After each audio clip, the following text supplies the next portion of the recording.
I kid you not, that is probably the 15th time I have looked up the definition of taciturn and it still has not stuck with me. What does happen to me is when I start speaking in Spanish, I lose English words. You should be adding words that you know but don't use.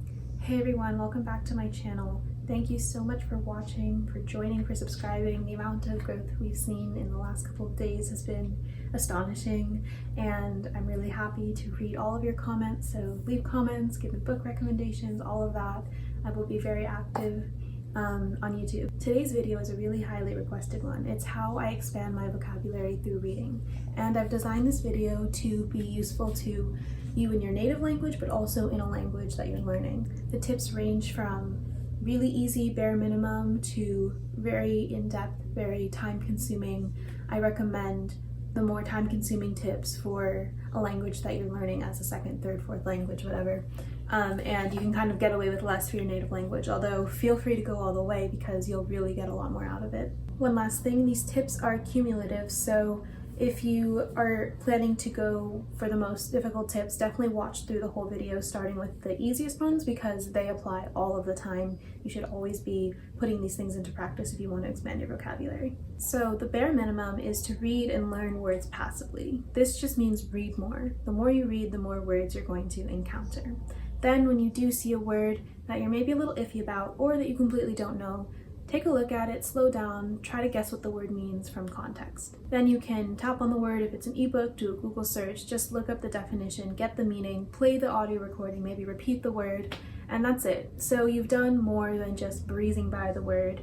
You've been a little bit mindful, but you haven't written down the word, you haven't saved it because that does take more time. It also takes time to look up the word, but I would call that the bare minimum, looking up the word. The reason I say this is the bare minimum is because I don't think it actually helps with retention. There are words that I've seen tens of times in all the different books I've read in the past 2 months that if I don't look them up, or if I don't actually engage with them beyond looking them up, I still don't know what they mean. An example of that is the word taciturn. For some reason, that word comes up all the time, and I just never know what it means. I've read it probably 20 times, 30 times in the last month, and I still don't know what it means. I'm gonna remind myself right now.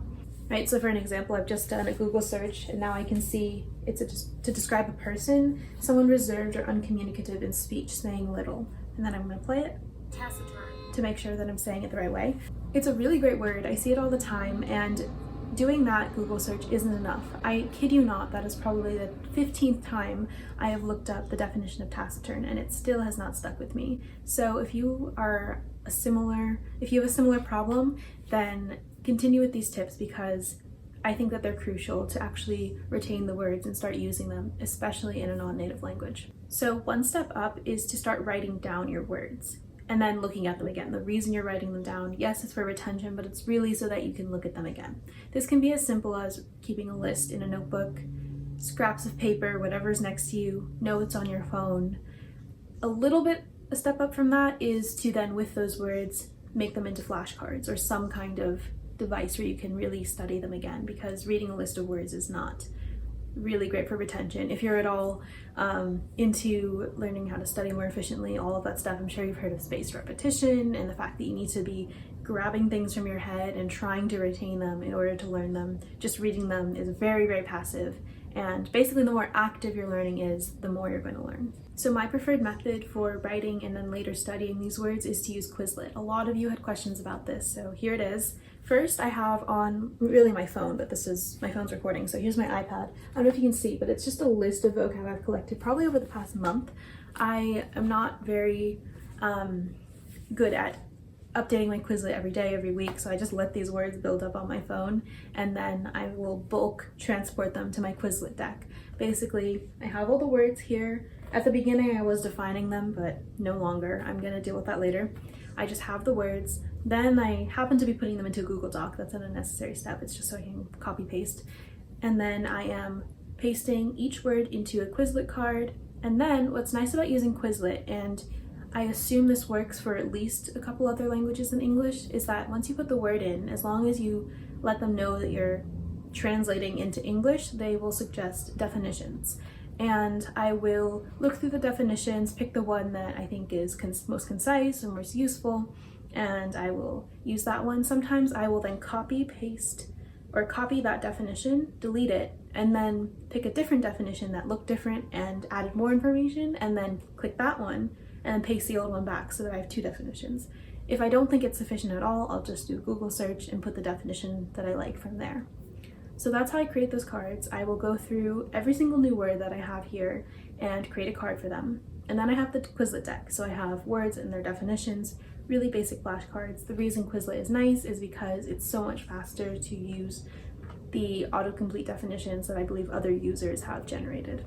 Then you just have to study them. I like the learn feature because it slowly introduces words to you. You can first learn them with multiple choice, then flashcards, and then writing them. And I would never write the definition because I'm not memorizing these definitions word for word, but I would write the term because it's good to know how to spell these words. And I study this on my laptop, on my iPad, or my phone when I'm on the subway, when I'm commuting. That's why Quizlet is perfect for this. You're not carrying around a stack of flashcards. And I do like their algorithm, and I like the fact that you can use the learn feature to progress your learning that way.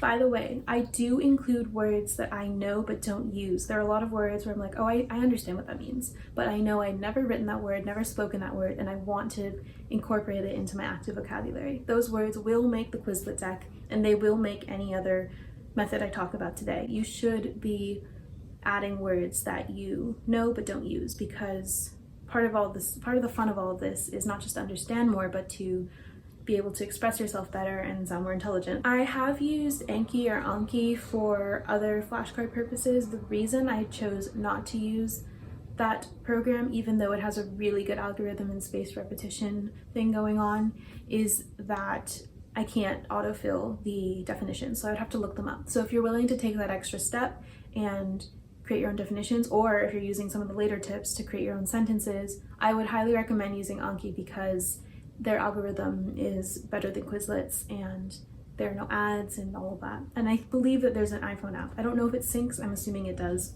between your devices. So that's a different option for you. And of course, you can always just do physical flashcards. I love physical flashcards. So yeah, those are your options for this kind of middle step.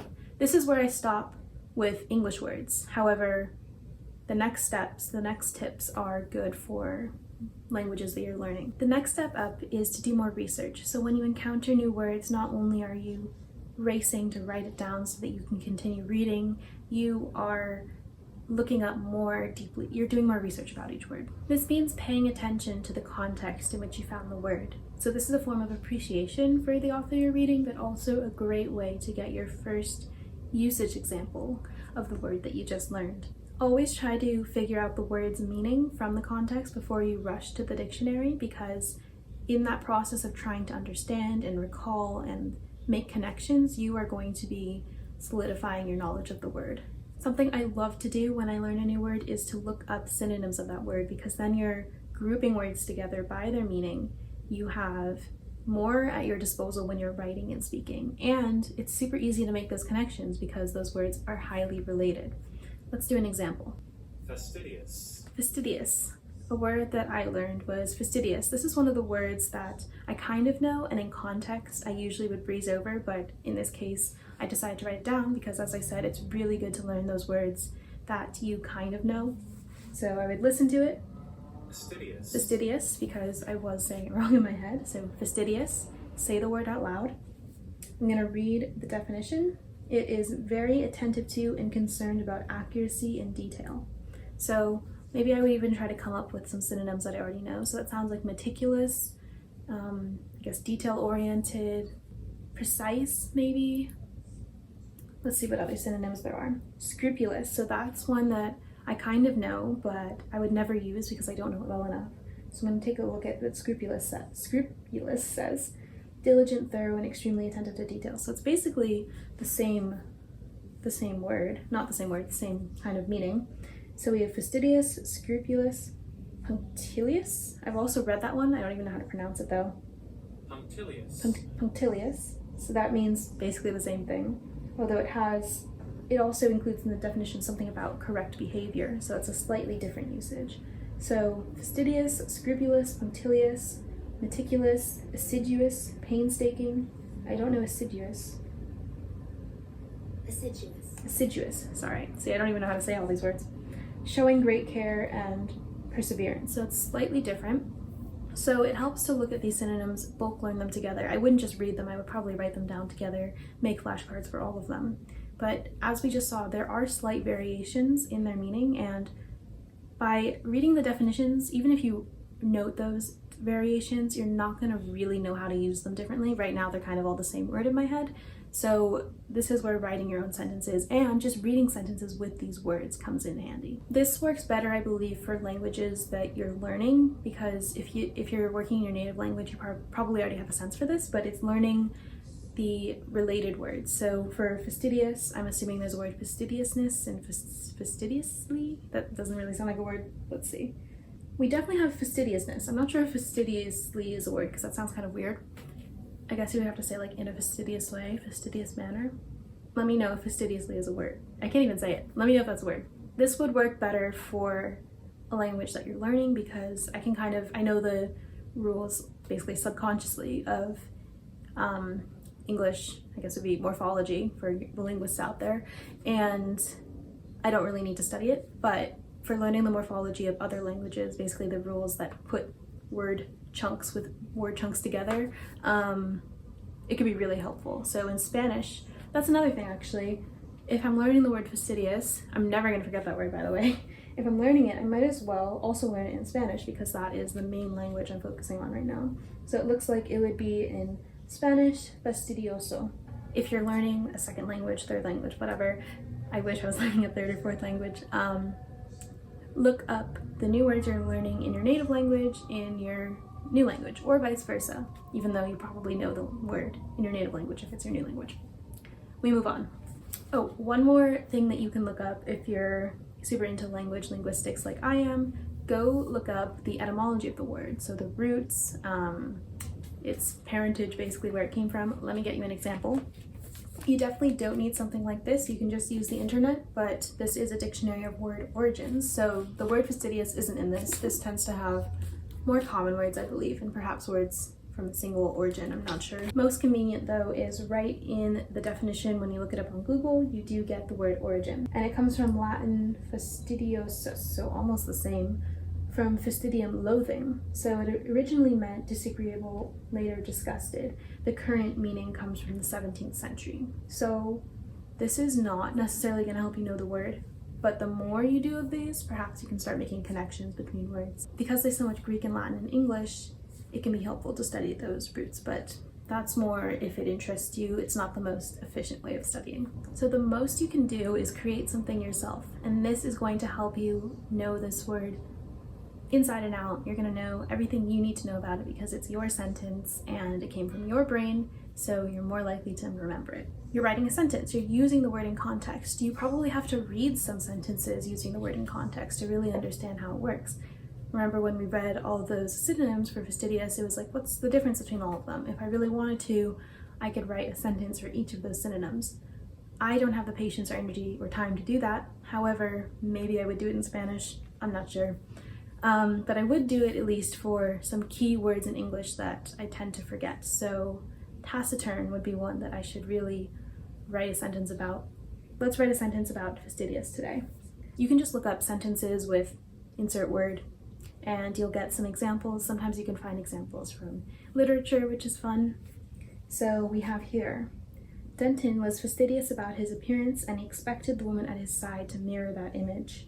So what's really great about that sentence is that it provides enough context that you can deduce the meaning. So if we just wrote Denton was fastidious, you could replace that with any old adjective, right? You need to create a sentence that clues you into what the meaning of the word is.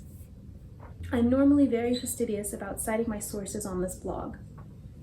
You can assume that they don't mean I'm normally very lazy, or I guess, oh, antonyms are a good thing. What's an antonym of fastidious? Sloppy, I guess. Yeah, we can assume they don't mean sloppy. I'm normally very sloppy about citing my sources. Let's look up some better antonyms. Easygoing, sloppy. Those can't be the only two. Careless, that's a good one. Lackadaisical, disorganized, slipshod. Right, so we've already, just from talking about this word for 10 minutes at this point, I don't think I'm ever going to forget what it means. But but I could also just write a sentence. So I'm a very fastidious person. I love to organize all aspects of my life and write lots of to-do lists and plan everything in advance. So I basically just defined what it means in my personal life, what it means to be fastidious. So yeah, that's basically what you can do. I would keep a notebook or some kind of document of all the sentences with words that you've learned in them.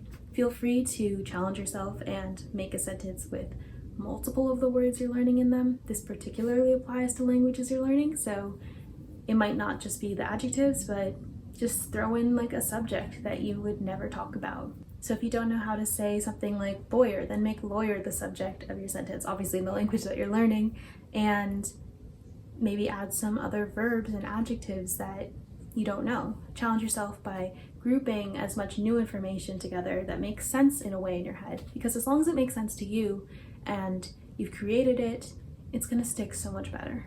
Try to create your sentences without the help of online dictionaries and translation tools, because the more you challenge yourself, this is kind of the lesson of this video, the more you challenge yourself, the better. The more connections you're forcing your brain to make, the better. And if you do have to do some translation, maybe do a word-by-word translation instead of just throwing a sentence into a Google Translate and hoping for the best. Here are some bonus tips I have for expanding your vocabulary. The first one is to practice these words. Don't just leave them sitting on your phone. Don't just leave them even in the Quizlet app. Speak them and write them. Maybe this means you have to set a goal. This week I'm going to use the word fastidious. Do that, whatever it takes. Maybe select 5 words that you want to include in something you write this week. Write a diary entry just for the purpose of using those words somehow. Write a short story or a poem using those words. Just put them into practice in some way. Tip number 2 is that you can get some word of the day apps to send you a word of the day, one that you've probably never heard of. This is a good way to, without much effort, have at least one new word per day delivered right to you. We've already kind of talked about this, but use your dictionary and thesaurus, whether it's a real one online. They're so helpful, particularly the thesaurus. I don't know, I love them. When I'm writing, I'm using them all the time. Some people don't like that, but as long as you're not mindlessly using a thesaurus, you know you want a better word, so you go look for one, and then you do your research on the word and see which one matches what you're trying to say. I believe that they're excellent tools. But it takes some research to know which one is the right one. For example, all the synonyms of fastidious, I would have to do a deep dive into each one to figure out which one I want to use were I writing something. I have subtitles on when I watch movies. I don't know if this helps. In some ways it's crippled me because I cannot understand a movie without subtitles now, but that way you might also be learning some new words if you can at least see them written. I don't know. That's up for you to decide if it's actually helpful. Write is really important to write. If you want to increase your vocabulary, read, focus on the words, and write them. It's basically the cycle that we've been talking about in this video. Listen to people who you think are eloquent. They probably use words that you don't use, and pay attention to their vocabulary. My last tip for vocabulary is to learn jargon too. Why not? Why not learn, for example, I read Yukio Mishima's, what's the title? The Sailor Who Fell from Grace with the Sea, I think? I might have mixed that up. There are so many boating terms in that book, but I wrote them all down and now I know what fore and aft means. There's a couple other ones, like whatever the window in a boat, that circular window in a boat is called. It is in my Quizlet deck, that word. Why not learn jargon? It could come up again, it might not, but I don't know, it's fun to know more words. And now I have some bonus tips for learning languages. This one comes from English with James from a YouTube channel called Ingvid, or a company called Ingvid. Don't use very. This is a really good tip for any language, right? You could always say very cold, very hot, very rich, very poor, very happy, but that gets boring and it's blocking you from learning fun adjectives. A lot of these words, I think, are adjectives. I'd have to check that, but I have a sense that a lot of the words that I write down are adjectives, right? Instead of very rich, say wealthy. Instead of very boring, say dull. It is a great way to increase your vocabulary, especially in a language that you're learning, because in your native language, you're probably acquainted with more complex adjectives, but in a language you're learning, maybe not. This is kind of a general tip, but especially for learning languages, if it doesn't take effort, kind of hurt your brain a little bit, you're not building new connections, you're not challenging yourself. You've probably heard this analogy, but when you're in the gym lifting weights, if you don't feel anything, you're probably not gaining new muscle. Another tip is you can try to find bilingual books that have side-by-side language. So here I have a bilingual English and Spanish book. I would always read your target languages side first and really do everything you would do as if you didn't have your native language side, and then look at the native language side and do some comparison. When you're reading in a language that you're learning, go for around 70% understanding, 60 to 70%. This ensures that you can know what's going on, but again, it takes some effort. If there's room for growth. It can feel nice to read something you fully understand, but you're gonna notice if you do that a lot that you just aren't making much progress. On the other hand, obviously, if you can't understand it at all, you're just gonna give up, and we don't want that. Don't be afraid to go slow when you're reading in another language. Read it once, maybe without marking it, read it again, mark it, read it again, do some research, read it again. And by the time you've read it 4 or 5 times, having done research in between, you will know it so much better than if you just read it and kind of hope it went into your brain. It does take more time, and you don't always have to pick the most time-consuming method, but do it sometimes because it's worth it. Another thing you can do to learn another language is to write a diary entry in your target language.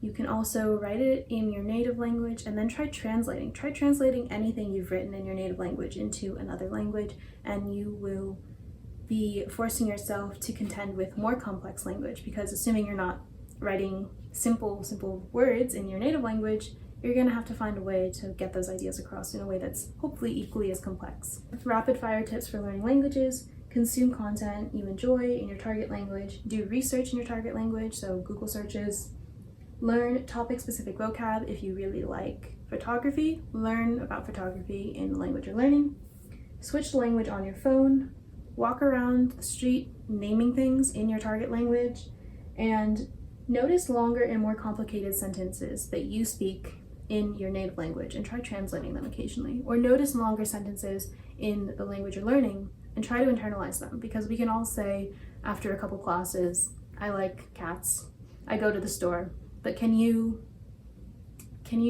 say a sentence with multiple clauses? Maybe not. When you're using online dictionaries, try to keep it in your target language. So if I'm learning Spanish and I need to look up a definition of a Spanish word, I will look up the definition in Spanish so that I get a Spanish definition. That was a lot of repetition.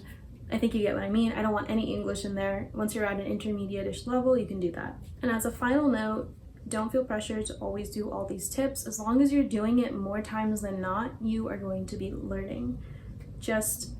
Even if it's just writing down the word or looking it up or pausing to consider the word a little bit longer, that is much better than breezing through it and hoping that it kind of diffuses into your brain, because a very small amount of information, and probably the information you're most familiar with, will just stick by itself.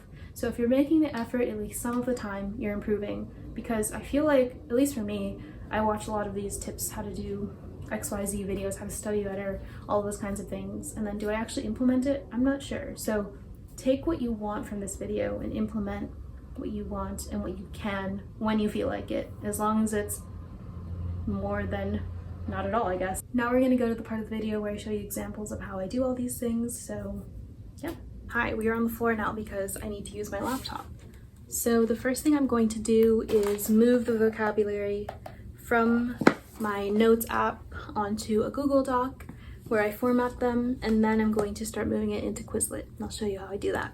Okay, so here I have the document that I've already added words to. I have 245, and I'm just going to copy what I have from my iPad, and now I have to deal with these.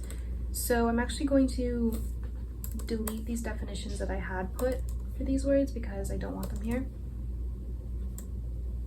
Those are actually, it's a separate word I want. And I'm going to organize these. Some of them sometimes are proper nouns, right? I have Pontius Pilate. I did not know who he was until I read The Master and Margarita. I apologize for my ignorance when it comes to such things. I have very little knowledge about religion and related figures. Yeah, even though I did study Roman history, he did not make it into that class. So I will be back once I reformat this. Oh, also, if anyone wants this list of words that I have, I will post my Quizlet if you want it. I don't know how useful it is to have, you know, the Quizlet I've made for me, but even if you're just interested in seeing the words that I've encountered while I'm reading, I can share the document, I can share the Quizlet if you're interested. Oh, another really good thing about Quizlet is that they tell you if you have a duplicate word. I had probably 20 duplicate words in my first 260, so I'm sure I'll find duplicates in this list as well. Okay, so we have 424 words from 245. So I'm not gonna do that math, but like 180-ish. Okay, so now I'm gonna open Quizlet. Here's the Quizlet. You can see the words that I already added are here. I'm just gonna go to the bottom. It's in Spanish because I put everything in Spanish, but that is irrelevant for this. So then I just copy the term and then open the definitions, and we can see that these are all three very similar definitions. So I'm just gonna pick the first one, and that's it. And then I repeat. So we have scudding, moving fast in a straight line. I've picked the longest one in that case. This is not perfect, right? Because I'm trusting these other definitions, but this is because I have 400 words, and if I were to spend 5 minutes, 1 minute on each one, I don't have that kind of time. So that's why I like Quizlet. Indigent, I don't know how to pronounce that. That's another thing. If you don't know how to pronounce a word, I would recommend looking up the pronunciation, because then you will not use it if you don't know how to pronounce it. Indigent. It's about where you put the stress, right? You never know where to put it. Indigent. That's not true. You can most of the time guess, but with that one I couldn't. Indigent. Okay. I believe that's pronounced dogged. So that's a synonym for tenacious, I believe. So I'm gonna actually put tenacious over here as well. Sometimes the definitions don't show up for whatever reasons. Then what I will do is just look it up on Google. So it's either, in the story I read, it was a cabinet, but I've also heard it be a toilet. So that's actually what I had before, but I deleted it. So it's some kind of cabinet. How do you spell that? Cabinet? Oh my god, cabinet or toilet. Let's see if I can be more. Yeah, like a chest of drawers. If you have Quizlet Pro, I believe you can add photos, but I'm not even going there. You have piebald, which I believe meant spotted. Seance. All these words right here from The Master and Margarita. It's fun to revisit the words and recognize which book they're from. Seance also doesn't show up. So we're gonna look it up here. It's some kind of spiritual, I believe this is what we're looking for. I believe.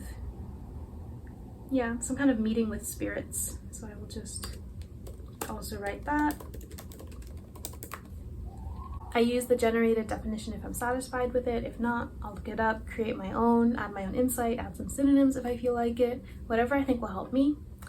So when I'm done adding the cards, obviously I didn't add all of them, I'm going to do that later. I will go to the main page of the deck and I will click learn. Right now it's in Spanish, but if you're in English, it'll say learn. I'm going to open that, and then we get this kind of fun way of learning the words. So they're going to start with multiple choice. So light and playful conversation, maybe badinage? How do you say that? Badinage? Got that one right. A sudden attack or violent expression of a particular emotion or activity. Paroxysm? I might be saying all of these wrong, by the way. Former province of Belgium that surrounds Brussels. That's Brabant. A death wish, a funeral rite. Exequy? Most of these I don't know, but there's some part of me that has a sense. But I would never be able to define these had you just put the words in front of me. Serving to satisfy.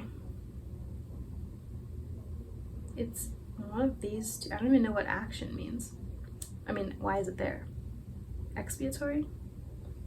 Plain or unattractive in appearance, homely.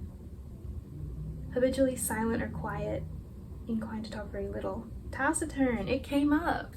Very good, a man concerned with his dress and appearance. Dandy? Yeah, okay. A soldier stationed to keep guard or control access to a place. Sentry. Extremely poisonous, full of malice, spiteful. virulent. Light and playful conversation. So now we've moved on to the writing section, which is good. There's also a flashcard section, but we've skipped that. I don't actually remember what it is. Badinage. I gotta look up how that's pronounced. Badinage. Badinage. My apologies. I guess is it French? So I can also look at the etymology. Yes, it goes back, it's borrowed from French. We have a lot of words borrowed from French and English. And it comes from Middle French. So badinage.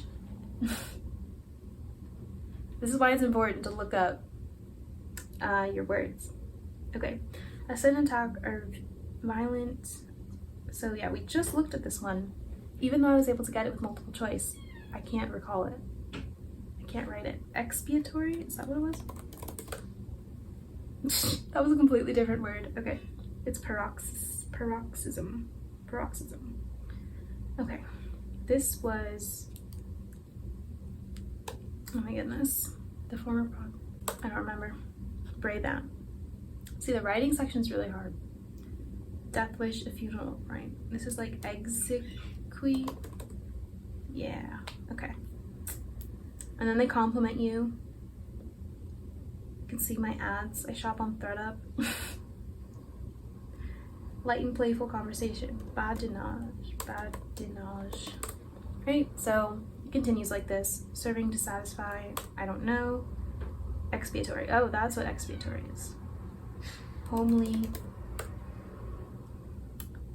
Taciturn.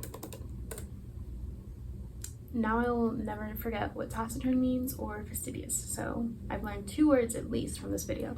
It looks like I've run out of learn usages. Quizlet changes what's paid for and what's free all the time, but either way, you can tell them when you're doing flashcards on here on your phone. I love doing it on my phone. You swipe right if you know it, left if you don't. I believe that's the order. And you repeat the ones you don't know until you know them all. So Brabant is some, I don't know, place, part of Brussels. I don't really care about this one, to be honest. It just happened to show up. It's part of Belgium, but I'm gonna say I know it because I don't care enough. Clemency. This is like you can grant clemency. Is it like reprieve? What's that word? Like giving someone safety? I don't know. Okay. Not exactly. In progress. Recalcitrance. I don't know. Being stubborn. Right? You see how this works. This is how I study them. I do this on my laptop, on my iPad, mostly on my phone. And it's a really great way to just, standing in line on the subway, wherever you have your phone on you and you would be on TikTok or Instagram or whatever, open up Quizlet and people will see you studying your flashcards and think you're intellectual. With Wuthering Heights, which I have here and I'm reading, I have always circled the words that I don't know. However, I've been kind of lazy and I haven't written them down into anything yet. So what I would do is go back at the end of a chapter maybe and look at all the words I circled, write them down on my notes app, and then eventually they get to the Quizlet. That's how this kind of system works. If you don't want to write in your books, just write the word down somewhere else, right? Literally anything, as long as you can find it later, write it somewhere else. If you're like me and you're obsessive about this kind of stuff and you're like, wait, I missed a word, it's the end of the world, I don't know where it went, I don't remember what the word is, calm down because it really doesn't matter. There are enough words in this world and you are not going to learn all of them, so if you forget a word, then not the end of the world. Most people probably don't have to hear that, but if you're like me and you're kind of obsessive about things, then this is your reminder. If you're curious, it works the exact same way with nonfiction. In this book called Barcelona, I have circled the words that I don't know, and I also have not written them down anywhere. So if I ever find the time, I will go back through these 2 books and write down the words that I've circled, because it really doesn't help to just leave them circled in the book. Now I'm going to show you some examples of how I would study Spanish, which is a language I'm learning, by reading. So I have here first Stories from Spain, why did I say that with the English accent? Historias de España. They are side by side Spanish-English stories. The problem with these is I probably understand 90% of these stories, which makes them too easy. They're still okay for just kind of breezing through and doing some easy study. Having the side by side is nice. But from harder literature, I have Prosa Moderna del Mundo Hispánico, which is like modern prose of the Hispanic world, And these have famous authors, their short stories or excerpts of their stories, only in Spanish with some helpful vocab, as well as questions at the end. So this is really like a great resource. This is from my high school. You can probably see what it was. To do one of these, I would read it once through, maybe without writing anything, just to see if I could summarize it, maybe in Spanish, orally, after the fact, right? Because in the real world, you're not gonna read things more than once probably. So I would read this through once, see what I can get, and then with the second time I would circle stuff, read the definitions, do the questions, and then probably read it a third time after I've worked with it fully to test out my skills. I also have here Harry Potter y la piedra filosofal, the Philosopher's Stone. So in Spanish, this is surprisingly hard. So much harder than this.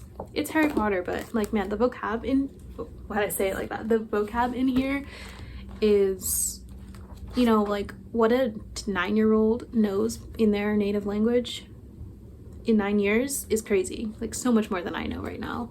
And there's a lot in here that I could learn from. It's very useful for learning how to tell a story, using the past tense, especially in Spanish when there are multiple versions of past tense. This is really helpful.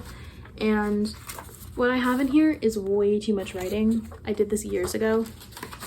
This is ridiculous. I can barely read the text, but I would read with a pen in my hand for this and really focus on perhaps sentence structure or particular words I don't know. And then the last thing I want to show you is 100 Years of Solitude, because I will talk about this book in every video I make. This is in English, translated by Gregory Rabassa, but what I have done is, give me a second. What I have done is I have gotten a PDF version of the original Spanish, and it is too hard for me. You can see I'm gonna put up right here what it looks like when I read just the first paragraph of this book. The green is basically everything I wasn't familiar with on some level, and it's around 50%, which is a little bit too much for my liking. I could use this as a really fun study aid that is extremely slow. Because this is my favorite book, it is worth it to me to take it so slow. But one thing I did do was I read it in Spanish, and then I tried to translate it back to English, and I compared it with Rabassa's translation. His was better, no surprise, but it was a fun activity. And I'll show you how I could, let's see, annotate and read the next paragraph. So it's really useful to do this on my iPad. If I had the real book, that would be good too. No side-by-side versions of this book exist, and there should be one, because I would buy it. Read out loud.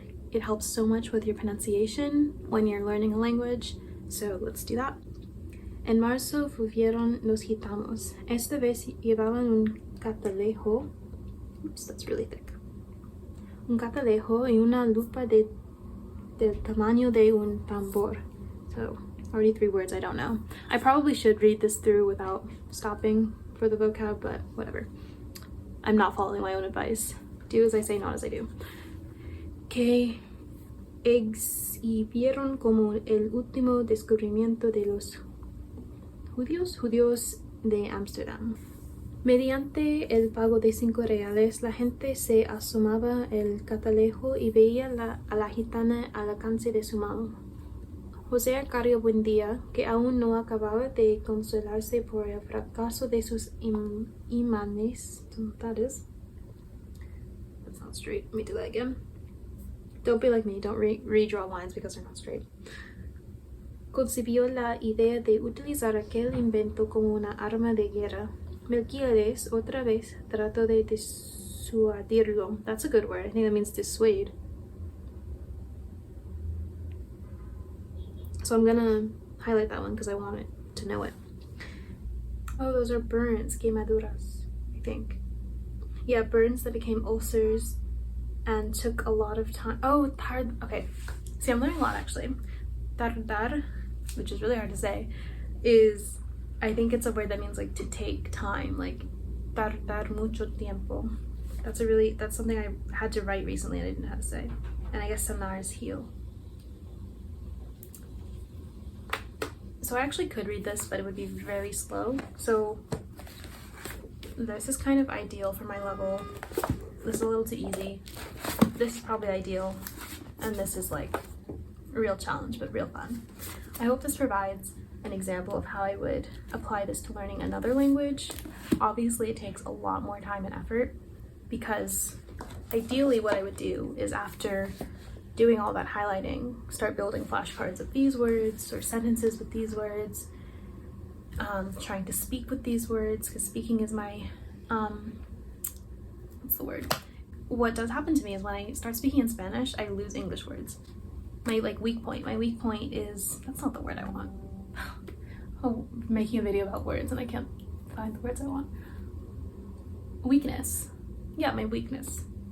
Yeah, speaking in Spanish is my weakness, so I probably want to practice speaking with these words. Anyway, I hope that provided a good glimpse into this. Please let me know what languages you are learning or what language you're trying to expand your vocabulary in, and whether these tips are useful to you, what you're going to do. Please recommend me Spanish literature as well, preferably not something as difficult as Garcia Marquez, but something, you know, for an intermediate reader. So that's all for today's video. I already recorded an outro, so let's go there. Thank you so much for watching this video. Thank you for suggesting it, everyone, and saying you were interested in it. I hope that this helped you. I hope that this can kickstart your vocabulary expansion, whether it be in your native language or a non-native language. If you want more language learning tips in general, I can do that, although I might hold off until I am in Spain and maybe know a little bit more about what's going on with my life. Yeah, I'm also, if you're interested, I'm also learning Mandarin, and I'm at a very beginner level with that, so maybe I can make some videos about that, how I'm doing that, and honestly, I will need your tips for that because Mandarin is very, very hard. Anyway, thank you so much for watching. I really hope this helped. Please suggest videos in the comments. Oh, also, I'm rambling now, but I added in my description box a Google form where you can send me the name of your favorite book, and I want you all to do that. So tell me your favorite book, because what I want to do is start randomly picking your favorite books and incorporating them into my reading. So suggest your favorite book in that Google form. Okay, thank you so much for watching. I'll see you in the next video. Bye.